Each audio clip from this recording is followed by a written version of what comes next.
95లో ముఖ్యమంత్రి అయినప్పుడు ఆలోచించాను. మన రాష్ట్రం అంతా ఆంధ్రప్రదేశ్ అంటే వ్యవసాయం, అక్కడికక్కడే వ్యవసాయం చేసుకుంటూ అదే పనుల్లో ఉండేవాళ్ళం. ఎందుకు నేను మాట్లాడుతున్నానంటే ఎప్పటికప్పుడు మీలో కూడా ఒక ఆలోచన విధానం రావాలి, చైతన్యవంతులు కావాలని చెప్తున్నాను. 91లో ఆర్థిక సంస్కరణలు వచ్చాయి. నేను 95లో ముఖ్యమంత్రి అయ్యాను. 93 ఆ ప్రాంతంలో ఇంటర్నెట్ రెవల్యూషన్ వచ్చింది. ఎవ్వరూ చేయని సాహసాలు నేను చేశాను. ఆ విషయం మీరు గుర్తుపెట్టుకోవాలి. మొట్టమొదటిగా సెకండ్ జనరేషన్ రిఫార్మ్స్ నేను ప్రారంభించాను. అక్కడి నుంచి ఐటీకి ప్రాధాన్యత ఇచ్చాను.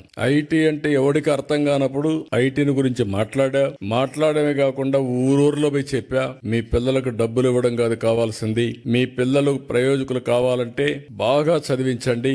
మీరిచ్చే 100 ఎకరాలు 50 ఎకరాలు కోటి రూపాయలు లెక్క కాదు, కొన్ని వేల కోట్లు సంపాదించే తెలివితేటలు వస్తాయి వీళ్ళకని చెప్పి ఆ రోజు చెప్పాను. చాలా మంది మీరు చూస్తే చరిత్రలో విలేజ్ నుంచి మండలానికో టౌన్ కి వెళ్లిపోయి పిల్లల్ని చదివించడానికి కాపురాలు పెట్టారు. అంటే నా మాట మీద నమ్మారు. నమ్మిన వాళ్ళందరూ బెనిఫిట్ అయ్యారు, నమ్మని వాళ్ళు మళ్ళీ కొంచెం నష్టపోయారు. అది వేరే విషయం. చరిత్రలో అందరూ నమ్మలేరు.